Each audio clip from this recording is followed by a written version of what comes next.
2 bag রক্ত দিছি, বাংলাদেশের রক্ত নিয়েও সিন্ডিকেট শুরু হয়ে গেল ভাই। আপনারা যে নিউজ নিতেছেন ভাই, মিনিমাম মারা গেছে 150 থেকে 200-র উপরে।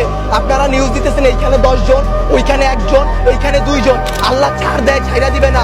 ফেরাউনকে পানিতে ভাসাই দিতে আল্লাহ 2 মিনিট ভাবে নাই। আমরা তো পাপিষ্ঠ জাতি, আমরা তো খারাপ জাতি, আমাদের ডুবাই দিত আল্লাহ 2 মিনিটও ভাববে না। তারা 36 দিন পর তারা এনসিপি গঠন করে, তারা নির্বাচন চায়, তারা এই করে, তারা সেই করে। তারা বাংলাদেশের বালের উন্নয়ন করতে পারে না। জুলাই অভিশপ্ত না, অভিশপ্ত বাংলাদেশের রাজনীতি। বাংলাদেশের রাজনীতি নিয়ে যে বলবো ভাই, এখন বলবো, কালকে হয়তো আমার বাবা মা আমারে খুঁজে পাবে না। আমরা উপদেষ্টা আনাইছি, আমরা ইউসুফরে সরকার বানাইছি, আমরা সেনাবাহিনীর হাতে সরকার দিছি। আপনাদের বলা আর এই যে নিজের গালে নিজে এইভাবে থাপ্পড় দেওয়া ভাই সেম কথা। বাংলাদেশে জন্মগ্রহণ করে আমরা করছি জীবন সবচেয়ে বড় ভুল, আমাদের বাপ মা করছে ভুল।